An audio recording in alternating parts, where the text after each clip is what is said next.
Hello, everybody.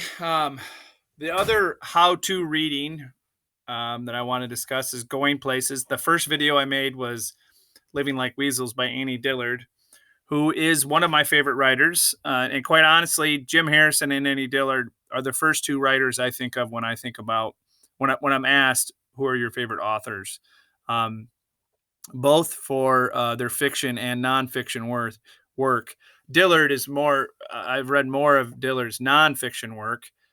She has written some fiction. And Harrison probably has written more fiction and poetry in particular. But this is a piece of nonfiction that he wrote called "Going Places." That is also a how-to. It is different from Dillard's piece, and it's much less philosophical, although it certainly is about how to live. But it is structured in a really clear way. It really evokes not the five paragraph essay because it's much more than five paragraphs, but it's very straightforward in that the beginning of every body paragraph is a piece of advice about road trips. And I really like this piece because road trips are something many of my students have experienced. You have all gotten in the car and driven quite some distance. Um, when I was last teaching this piece, somebody said it's 996 miles from Ionia to Arkansas, and she had driven that drive many times and knew it intimately. And this idea of, I mean, American culture is built around road trips. The expressways, the interstate expressways, are a reflection of that kind of American experience of taking a road trip. Um, this It's very appropriate that Jim Harrison would write about road tripping because he was a uh, intrepid traveler himself, and it's also really appropriate. Here's a picture of Jim Harrison towards the end of his life. Certainly lived a rough life, and and he reminds me of that expression about you know. I don't want to ease into the end of my life. I want to go out with a bang, and that's certainly how he lived his life. And he also spent a lot of time in Michigan. Grew up in Michigan, attended Michigan State, lived in the Leelanau Peninsula for a great portion of his life. Much of his writing revolves around Michigan. Um, he was a traveler, but he had roots in Michigan, and I've always appreciated that. Michigan appears in much of his work, and in fact, it will in this essay that we're looking at as well. Um, he has passed away, and uh, he was kind of a good way. I read a eulogy that he was kind of a Ernest Hemingway of his time and of the Midwest, kind of a Midwest Ernest Hemingway. And I've always appreciated his work, and in particular, this is an expository essay um, about road trips. So we're going to use it the same way that we use the Dillard piece. How can this inspire both your own writing in terms of a mode, the process mode, how to do something, but then also how does the moves he makes as a writer suggest moves you could make as a writer? Let's look at his opening. Everyone remembers those kindergarten or first grade jigsaw puzzles of the 48 states, not including Hawaii or Alaska, which weren't states when I was a child, and perhaps for that reason are permanently beyond my sphere of interest. So, he talks about these jigsaw puzzles, and I had one of these when I was a kid, and my kids have one. It's a very common childhood toy. It's a map of the United States where every state is one puzzle piece. Um, and it's kind of this ubiquitous symbol that we can all connect to. He says it. He says everyone remembers, and so he's connecting to almost using nostalgia or some sense of our romanticizing of the past. Um, and then he drops in some outside sources. Arthur Rimbaud. So I'm not at all sure at what age a child begins to comprehend the abstraction of maps. Arthur Rimbaud's line about the child crazed with maps strikes home. Contiguous states in the puzzle were of different colors, establishing the notion that states are more different from one another than they really are. So I love how that captures the abstract nature of a map, right? I mean, we put lines on a map that are entirely about politics, are entirely about ourselves. They're not about um, reality. The world grows larger with the child's mind, but each new step doesn't abolish the previous steps. So it's not much more than a big child who finally gets a driver's license, certainly equivalent to losing your virginity in the list of life's prime events. So it's a big deal to get your driver's license. I've been struck in the last 10 years of teaching this that um, less and less teenagers have their driver's license. I mean, that was a big deal to me. The day I turned 16, I went and got my driver's license. That's certainly not the case anymore. But I think the piece still applies. Um, out of 100 drivers, the great majority find cars pleasant enough, and some will be obsessed with them in mechanical terms. But 2 or 3 out of the 100 will be obsessed with going places, pure and simple, for the sake of movement, anywhere and practically any time.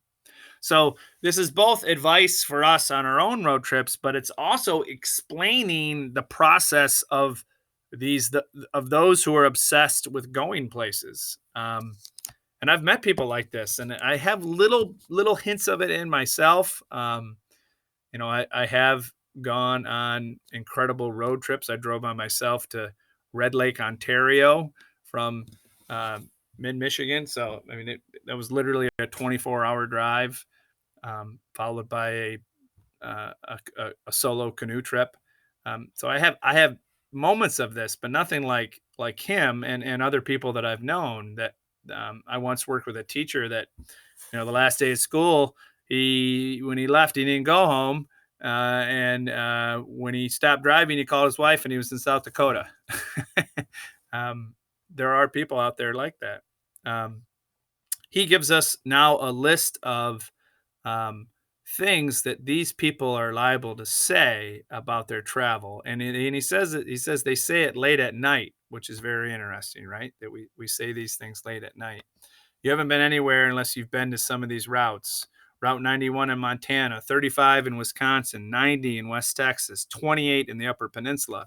It's very interesting what he's doing here. He's listing real places, and it's clear that he's been there. He's establishing his expertise, right? At all these places he's been.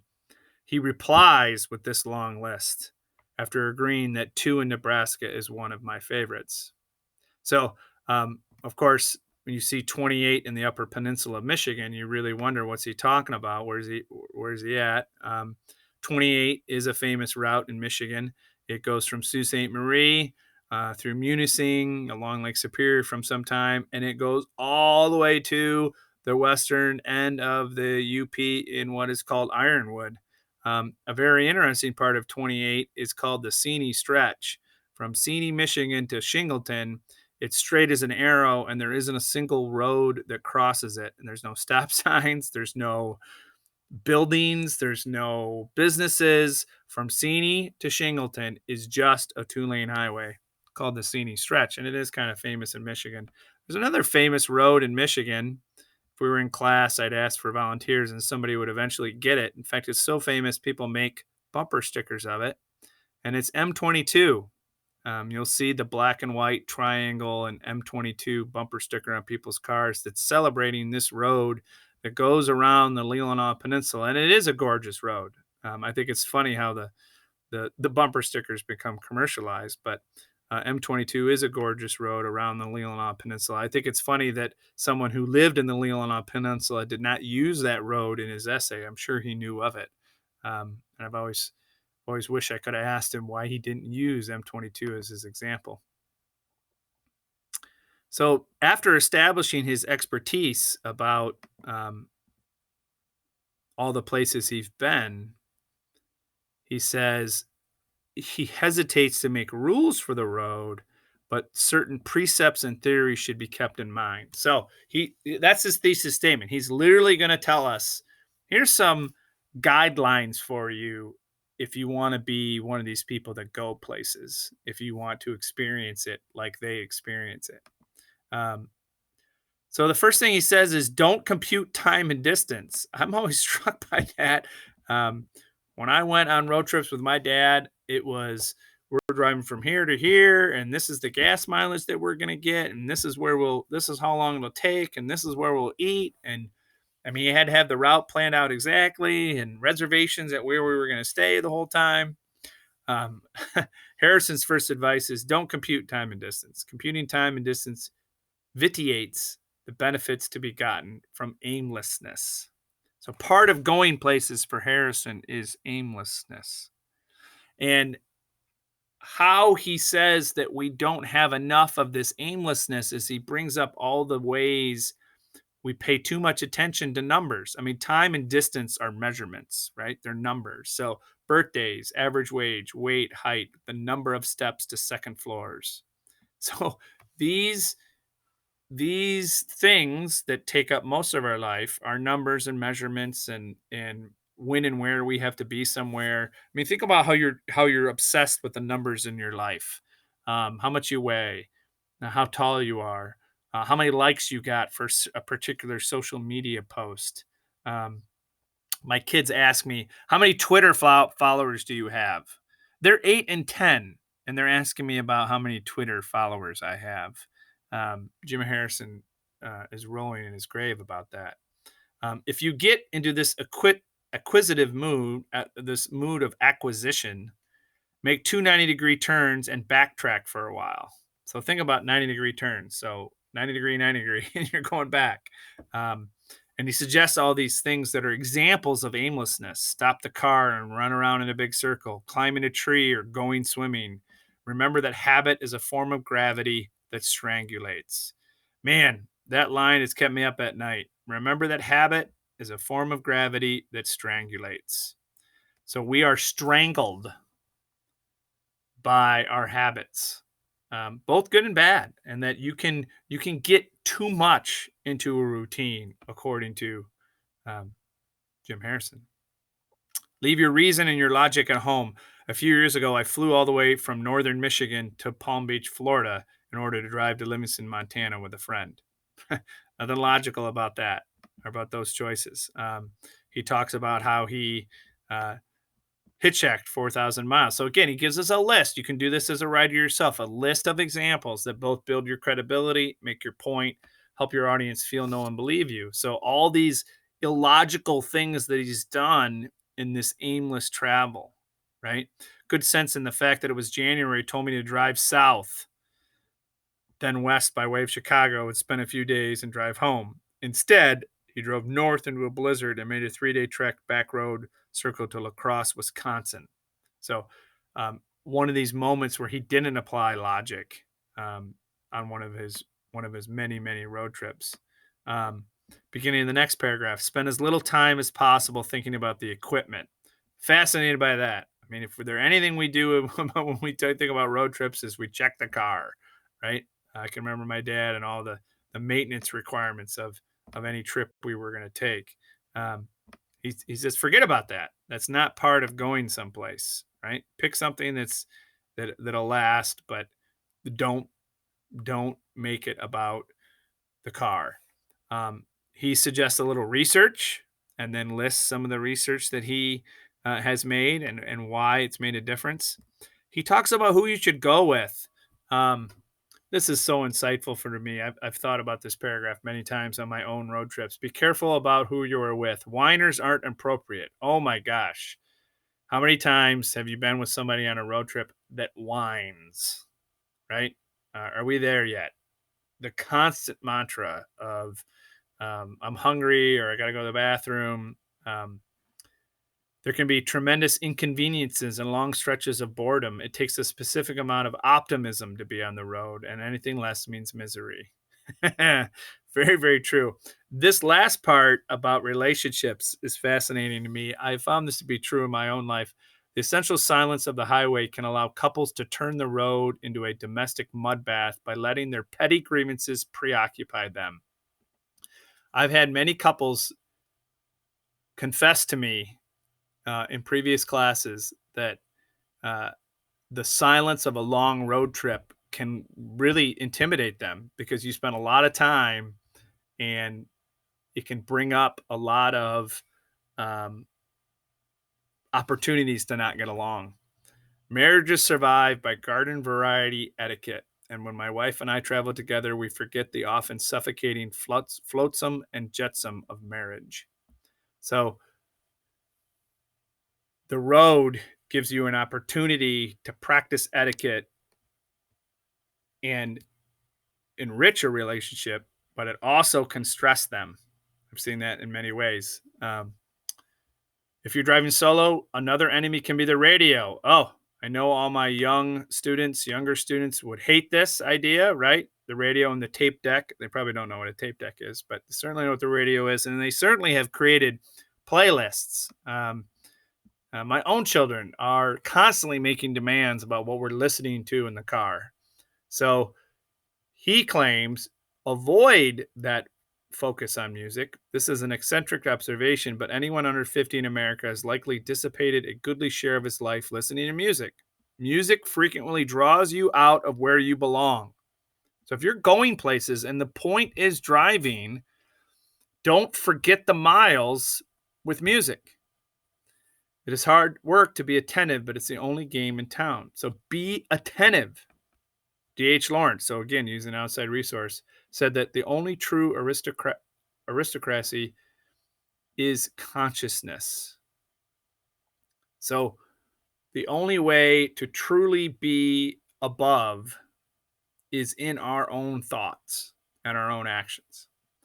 If you do need to listen to music, he gives a list of suggestions, which is this huge eclectic list, right? I mean, you've got Merle Haggard next to Stravinsky, next to Aretha Franklin, next to Bob Seger. And if you don't know who those people are, look them up. But you got classic country, old country, classic music, Aretha Franklin, Michigan, Motown, and Bob Seger, classic rock and roll, another Michigan guy. So this sense of a huge range of variety.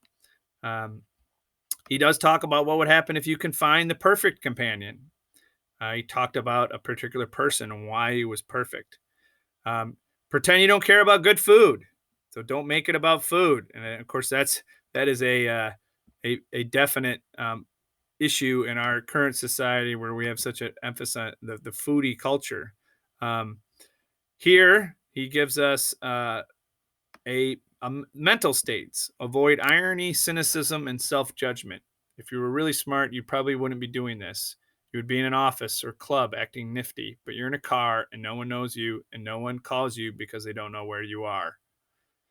Jim Harrison would definitely have a problem with the cell phone phenomenon, the smartphone phenomenon, the fact that everybody can get a hold of you wherever you're at. Your spiritual fathers range from Marco Polo to Arthur Rimbaud, from Richard Halliburton to Jack Kerouac.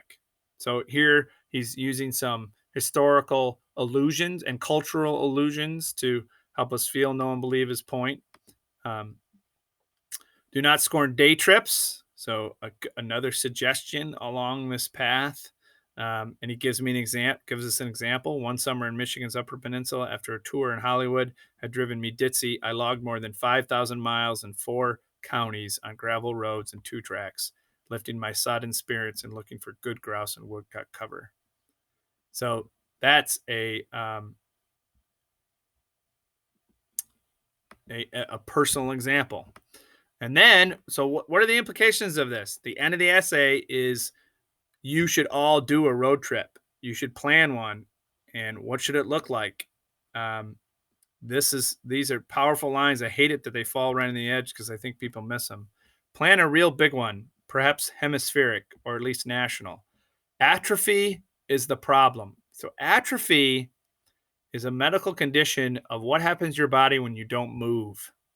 So, of course, there's a big gap between not moving at all and driving across the country. But he believes that you can atrophy just staying in the same city or the same region, right? If you're not expanding, you're growing smaller. If you're not expanding, you're growing smaller. As a poet and a novelist, I have to get out of the study and collect some brand new memories. And many of our more memorable events are of the childish, the daffy, the irrational. Right? Think about that. So he talks about a recent trip he's planning. what he'll do, and he ends with everyone must find their own places. So his conclusion is a perfect example of implications. Um, what should you, if you've been moved to go places, how should you think about your own opportunity to do this? So Harrison took something he knew really well, the idea of travel. Um, he illuminated both a way to live and very practical steps about travel. Um, Clearly, travel is more than just going from A to B for him. So he's making more of it. It is an onion, to keep using the parlance that we've used before in the class. He knows how to do this. And you know things as well as he knows this. Maybe you want to write the opposite, right? Particularly in this time that we're living in. Um, Maybe you want to write how to be a hermit, how to quarantine, right? What's advice that you have for that that is the opposite of what people are thinking? Um, Anything that you can think deeply about, you can write effectively about, and you can pick whatever you want to write about for essay 3, as long as you know it as well as Jim Harrison knows traveling. Good luck with essay 3. Think about that question of how. What do you know how to do well? And how can you illuminate a topic by thinking about process? Good luck.